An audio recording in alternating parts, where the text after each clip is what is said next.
Thank you, Amy.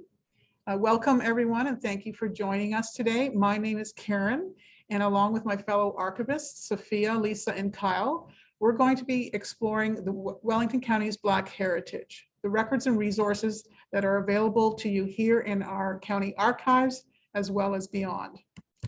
To give you a brief overview, we're going to be looking at the Wellington County Archives online collections catalog. We'll have a quick look at the online databases available to you, as well as looking at the content we have relating to Black history in our archival collections.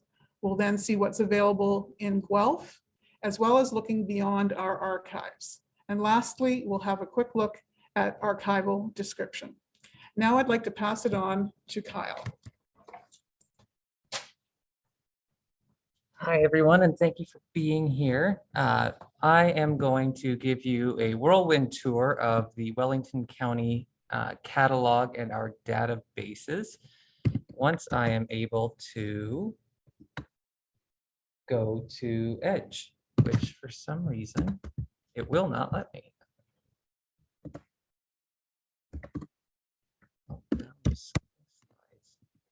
There, okay, so you're gonna, here we go. All right, so the easiest way for me to show you how to use it is by first showing you how to get there. So if you're on the Wellington County main page, you will be able to access us through the Discover tab, and under that, the Museum and Archives. From there, you can see the Collections and Research tab. Kyle, sorry to interrupt. We can't see that on our end. Oh, no. Okay, well, let me see if I can. How is that? That is better. Thank you. All right, thanks, Amy. All right, so while you're on our Collections and Research page, the first option you have is the Wellington County Museum and Archives Collections Catalog. Now, let's say that you are not quite sure of what you're looking for, but just want a general overview of what resources we have here. The first step you may want to take is by using our click and search feature. And under subjects, sorted alphabetically, looking at Black history. This will compile all of the records where we have tagged as something as being relevant to Black history here in Wellington County. You could then just click on each individual catalog record. And in this case, the derelict church building, which was a Baptist, I believe, I could be wrong, church in Peel Township that was used as, which is labeled as the colored church on the 4th of Peel Township, Wellington County. From there, you could request to come into our reading room and access the record, or in this case, because it is a picture, you can actually just see it here. Now, let's say that you have someone in mind that you're wanting to find, but you're not quite sure what we have on them. Again, by going to click and search and looking under the people field, we do have materials flagged alphabetically by last name. So for example, if you were interested in Richard Pierpoint, who had founded the Pierpoint settlement just outside of Fergus in West Arafraxa, you could go under P for Pierpoint, do a quick Control F search. And if I spelled it right, that would have been helpful. And by clicking on Richard Pierpoint's name, it will bring up any record that we have where we have flagged him as being in the materials. And again, you can request these materials for viewing here in our reading room, and we're always happy to field more questions about them. If you want to get a little bit more specific and you're wanting any materials pertaining to Richard Pierpoint and Black history, you can always, in the subject field, enter Black history in quotation marks. And under person, you could put Pierpoint. And this will compile all of the records that we have that are pertaining to Richard Pierpoint and Black history. That is a whirlwind tour of the catalog. And so I'll take us back so we can have a look at our online databases. What's that? So the main databases that we have here at the county archives are the Tweedsmuir histories, which are local histories put together by the local Women's Institute, the Wellington County Historical Society Essays and Journals, which usually feature a great deal of the journal articles written for the Wellington County History Journal, local history articles, which are typically written by Stephen Thorning or Pat Mestern, and the Wellington County newspapers. Many of these are keyword searchable, and in the case of the Tweedsmuir histories, you can actually go in, search by first or last name, and if you so desire, filter it by township, and you will see, and it will bring up any page that mentions the person that you're looking for. So we'll stick with Richard Pierpoint. We'll punch in Pierpoint there, and below, once the search field has decided to load, of course, it wants to be difficult today and saying no data found. There we go, Richard Pierpoint. And by clicking on the page number, it will then bring up the page featuring Richard Pierpoint. The next, I'm running a little short on time, so what I would like to do is quickly show you the Wellington County newspapers. Here at the county archives, we like to say that the newspapers are the best source of information, or among the best sources of information, because at some point, everybody is mentioned in a newspaper. Fortunately, we have digitized a great deal of the newspapers that we have here, and most of them, with the exception of the Mount Forest newspapers, are keyword searchable. So if you have an individual that you're looking for, you can punch in their name, and it will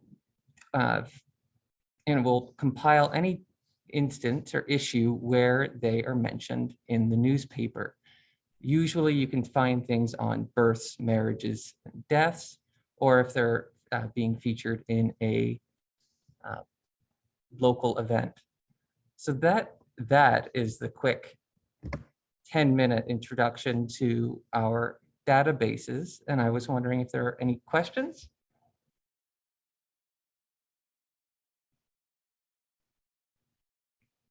Oh, Amy, if you are speaking, you're muted. Kyle, we did have a question about providing a link to the website, so I'll just do that right now so anyone can take a look at that on their free time or even save that to their browser as they're listening to the presentation.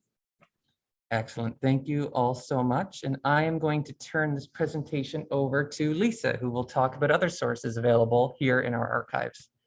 But before I do that, I am going to bring us back to the PowerPoint presentation. And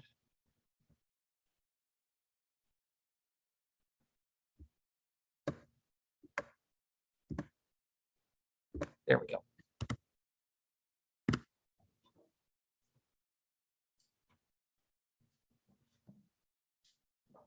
Hello, I'm Lisa. I'm going to talk a little bit about the records and resources that we have here in the archives for studying Black history. I know that Kyle touched on the question of how you access records in our collection. I just want to say, if you see anything here that you're interested in, that you think you'd like to take a closer look at, the archives reading room is open 6 days a week. And all you have to do is come in and let us know what you'd like to see, and we'll bring it out for you to look at in the reading room. We're a non-circulating collection, so unlike a library, if we have a book here that you want to look at, you'll have to look at it here in the reading room, and you won't be able to take it home. We also have public computers here, and so you can access the internet from our reading room, and also some resources like ancestry.com. Which would be normally behind a paywall. So we offer those resources to the public as well. So when you're looking at Black history, you might be looking broadly for the big picture in Wellington County, or you might have a more focused search on a particular family or individual. So I'm going to cover resources that would help you in both of those instances. So either way, whether your research is broad or focused, local history books are a really good place to start. So I've given a list here of a few books that are in our collection. Some of them will also be, available at the library, and others are out of print or self-published and will only be available here or in a limited number of places. So the first book that I put on the list is Queensbush Pioneers by Rella Braithwaite. This is a really great resource because it's a kind of a hybrid genealogy and history. And Rella Braithwaite was a local historian focused on telling the stories of the settlers in the Queen's Bush and their descendants. And so Queensbush Pioneers is a really great place to start if you want to learn about the people who settled the Queen's Bush and their descendants all the way to the present day. Queensbush Settlement, Black Pioneers by Linda Brown Kubish is a really comprehensive history of the Queensbush settlement in Wellington County. If you attended Kyle's Lunch and Learn a couple of weeks ago, you would know that was one of the largest Black settlements in Ontario. It was here in Wellington County and part of Waterloo region as well, mostly in Peel Township here. And so that book, The Queensbush Settlement, really sort of gives you the story of how that came to be in the 1830s and 1840s. The next book I have on the list is A Stolen Life, Searching for Richard Pierpoint by Peter and David Mailer. Richard Pierpoint was another Black settler in Wellington County. He came to West Garifraxa. That's a really great source for learning about his story. The next book, It Was Dark There All the Time, is a recent release, and it's also available at the library by Andrew Hunter on Sophia Berthan Pooley, who was a resident of the Queen's Bush in her old age. And The Refugee, Narratives of Fugitive Slaves in Canada by Benjamin Drew, written in 1856. That's actually where our original narrative of Sophia Pooley comes from. And so we have both those resources, the sort of contemporary view and an original interview with her from 1856, and others from the Queen's Bush settlement and across Ontario. And then the last book that I wanted to mention was by Jerry Prager. He actually started out researching the history of the British Methodist Episcopal Church in Guelph, and has ended up writing 3 books, and I think there might be more in development, really detailing that mass migration of African Americans from the US to Canada, and specifically to the Guelph and Wellington area. So those are all good sources, and there's a lot of others, but good places to start, and all here in our collection. Another good source or place to start when you're doing research of this kind is to look at what others have researched before you. And we have a few collections here that's research that other historians have deposited here, or original sources that we've acquired from other archives, acquired copies of. So the first one on my list there, the American Missionary Association Archives, is an example of the latter. It's a collection, or part of a collection, where the originals are held in New Orleans. But the American Missionary Association was responsible for supporting and funding a significant mission in Ontario to fugitives from slavery. And so there was a church here in the Queen's Bush. It was operated by someone named Fidelia Coburn, and a lot of her original correspondence with the Missionary Association is in that collection, and we're really fortunate to have that here as one of the really important primary sources relating to Black history in Wellington County. And I've mentioned 2 other collections. Ian Easterbrook and Jerry Prager, who I just mentioned, wrote those books about the Guelph scene. And we have their research collections too, which are really terrific sources if you're looking to sort of see a body of research from somebody else on the Black history of this area. Getting into sort of more research on families and individuals, we also have research that others have done on their own families and their own family history. So I have Rella Braithwaite brought up again here. We have some other great books of hers on her family's history. So the image on the left is from her book, Queen's Bush Pioneers, and the image on the right is her relative Addie Ailstock, a poster that she made celebrating her. She was the first ordained Black woman in Canada. I can't overstate how great Rella Braithwaite's work was. The history that she told and the records that we have from her are really, really valuable. We also have a couple of family files for Black families in the area, the Hisson family, and we have a family file for Richard Pierpoint. Even though we don't know of his descendants, we have quite a bit of research done here on him. So that's available to view in the reading room. Going into the next few slides, I'm going to talk more about records for researchers who want to dig into family and individual histories. So they're not necessarily records that are specific to researching Black history, but they are the main sources of information on individuals and families in Wellington County. The first thing that I'm going to touch on is vital statistics. So for those who don't know, vital statistics in Canada are basically just the official records of births, deaths, and marriages. They're also known as civil registration documents. I'm also going to include census records in this category. So these are held by the province, and they're protected by privacy laws for various periods of time. The Archives of Ontario holds the original birth, marriage, and death registrations, and you can't access them in person through their reading room. But they've also been scanned and indexed on ancestry.com, which is a it's a paid subscription website, but it's available freely here in our reading room on our public computers and also at the Wellington County Public Library. So they have Ontario births to 1915, marriages to 1938, and deaths to 1948. And they have census records, Canadian census records from 1841 to 1921. These are like your sort of first stop for if you're researching families and individuals in Ontario from about the 1869 period. In 1869, civil registration was really sort of formalized and the records became really consistent. Before that, you're looking at maybe parish records, church records, that some of which you can find here and some elsewhere that aren't necessarily as reliable. But post 1869, those records are available on Ancestry. I see that there's a hand raised. So Phil Dietrich had his hand raised. Phil, can you just put your question in the chat box and you can ask that through myself for Lisa?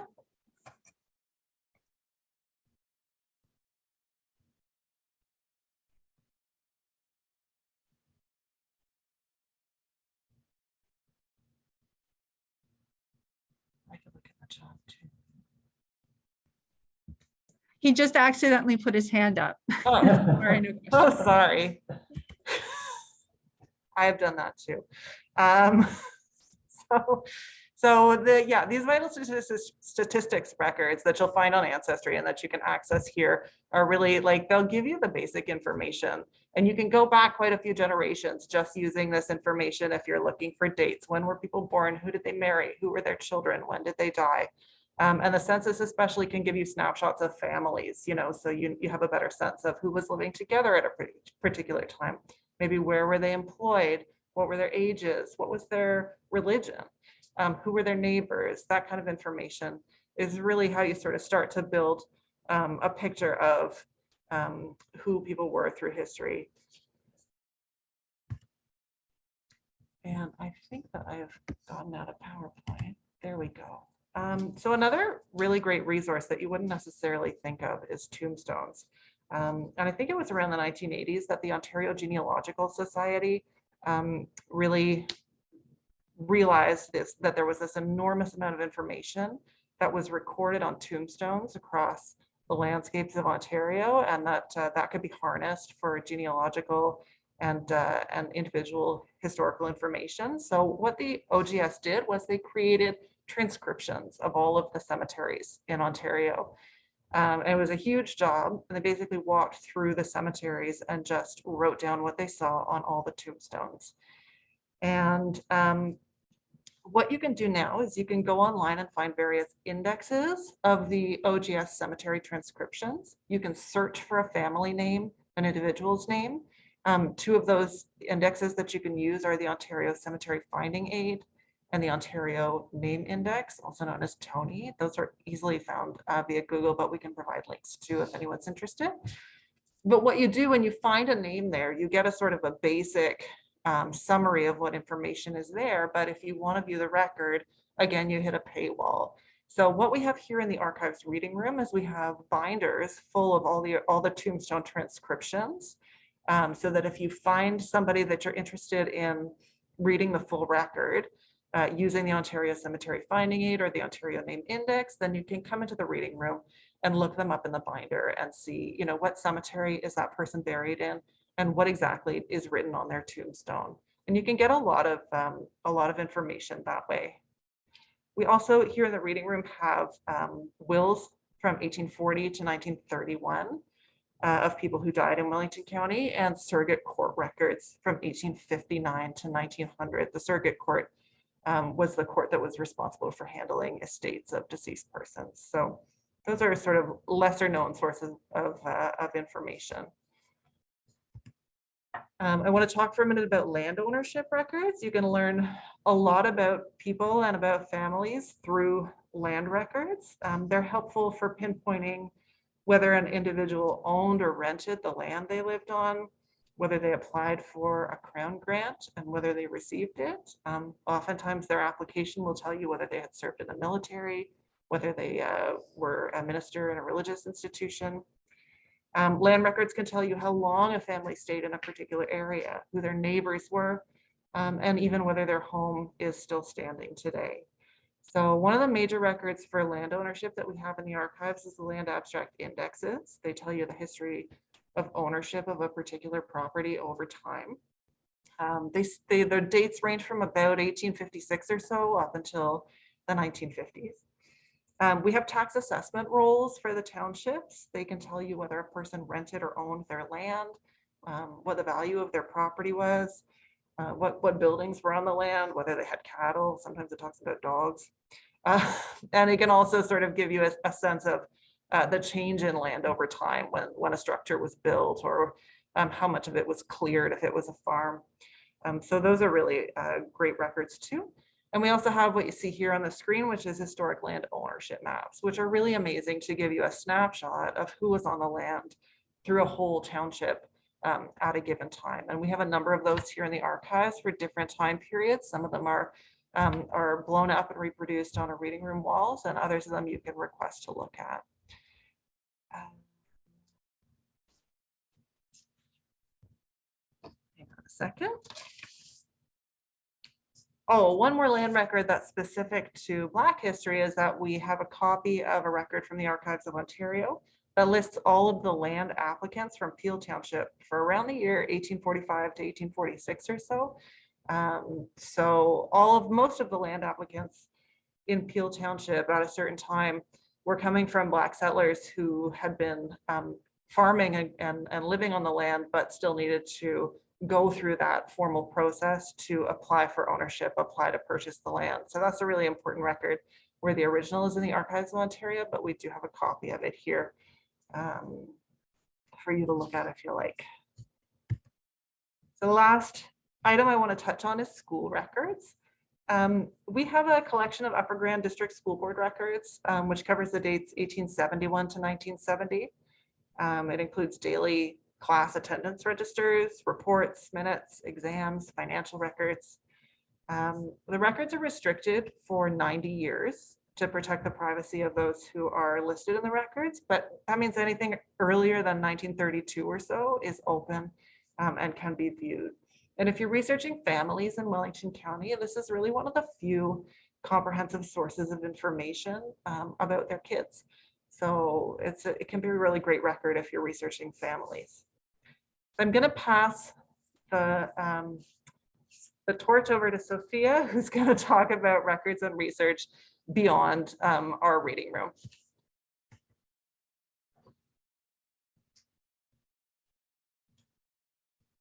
Hi, everyone.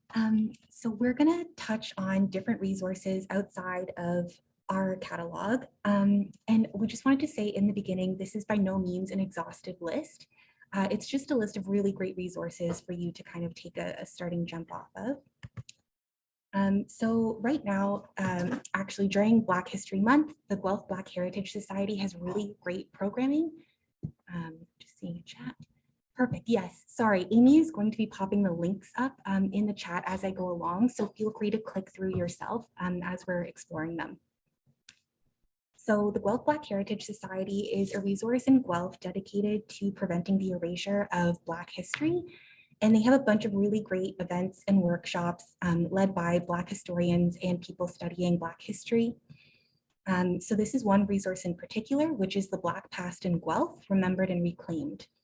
So if you're clicking through, it has a lot of great information on communities, businesses, and institutions in the area.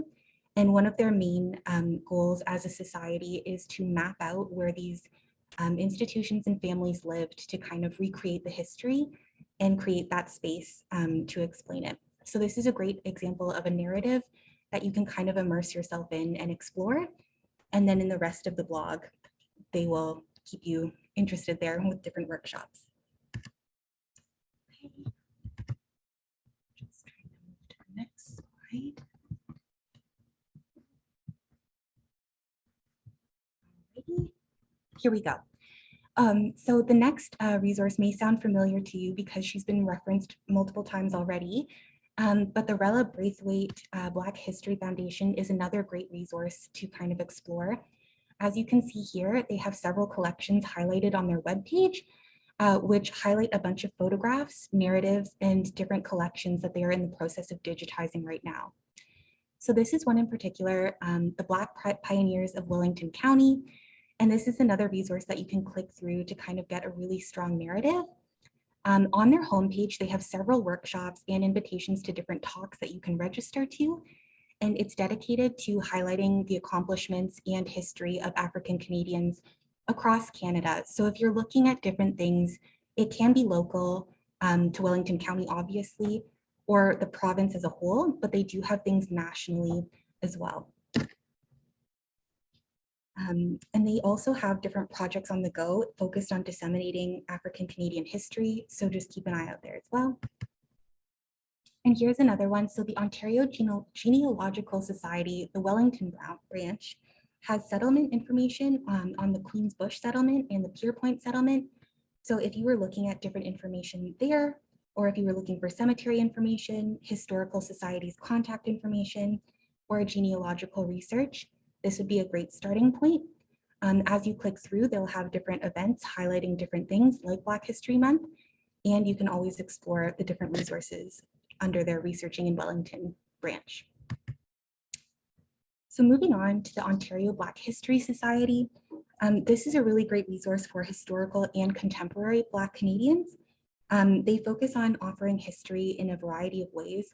So as you can see from their blog, they highlight a lot of Black scholars and historians' work. And we're actually going to move over here. So this is an archived web page, but it's a really great resource if you're looking to jump off of their research into your own. So you can actually click through and click on Black Canadians from across the country. And it's really great as an immersive resource because you can click through and there's options to explore oral history files where you can hear experiences of Black Canadians and their descendants. And there's also a database you can search through. There's recommendations of nonfiction and fiction books for you to explore. And there's different profiles available. The next slide here is the Amherstburg Freedom Museum. So this resource is focused on preserving and presenting artifacts relating to African Canadian history. This one is really interesting. So it focuses a lot on people who escaped slavery through the Underground Railroad. And they have a lot of artifacts that you may have to go there physically to see, but also online, they've gathered a lot of great resources when it comes to presenting Black history in Canada. So we're just going to move to the next slide. So as you see here, they're very focused on getting Black historians and Black scholars together to discuss history in this way. So you'll see highlighted here, there's one in particular that's very interesting, Mapping Ontario's Black Archive. So this is an initiative where scholars are coming together to kind of create a map over the next few years of all the resources available for studying Black history in Canada. And they also invite different speakers on different topics. So it's a very great place to go to start research as well. And one of the talks on the previous slide is mentioned on this slide, which is the Archives of Ontario. And this is the Alvin McCurdy collection, which is a really strong collection. The AAO on their website states that it's one of their most important for Black history in Canada. So it goes from the 1700s to the mid 20th century, and it covers a wide variety of themes. So if you were clicking through here, you could access listings of records, which could include scrapbooks, photographs, newspaper clippings, and anything like that. So as you can see, there's different thematic areas that you can go into and click through. It's a really great resource to explore to see what life was like in different milestones. And this is just one of several resources that the AAO has on their website. So you could look through at their records listings and you can explore different databases they have. They also have educational resources that you're more than welcome to explore. And then lastly, there's Library and Archives Canada. So similarly to the Archives of Ontario, they have record listings and they also have databases that you can search through.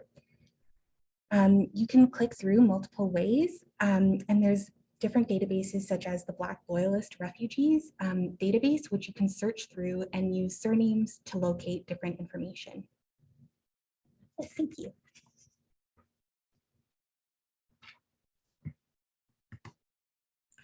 Diversity and inclusion is something that archivists have to think about on a daily basis while we're describing the archival collections that are donated to our archives. Archives are working as a result to establish protocols for describing racially offensive language in archival descriptions. The presence of racist language in records creates a responsibility for archivists to adopt a more sensitive approach to describing such archival materials in order to mitigate harm caused to records subject communities and their users. As a result, both national, provincial, and municipal archives like ourselves are looking at creating and establishing historic language and content advisory statements. Ours says that certain parts of the Wellington County Museum and Archives collection contain historical language and content that some may consider offensive. For example, language used to refer to racial, ethnic, and cultural groups. Items in the collection, their content, and their descriptions reflect the time period when they were created and the view of their creator. The items retain their original descriptions to ensure that attitudes and viewpoints are not erased from the historical record. If you see records with content that you think we should review, we ask that the public send us feedback by clicking on the feedback button we have in our collections catalog. And we ask that you include as many details as possible regarding the language or content which requires our attention. Updating our records is most definitely an ongoing process, and we're grateful for any feedback we receive. I want to thank you very much for listening today. Kyle, Lisa, and Sophia did an excellent job of doing an overview of the resources we have available. And should you have any questions now, we'd be happy to entertain them, or we look forward to receiving either an email or a phone call from you. Thank you very much.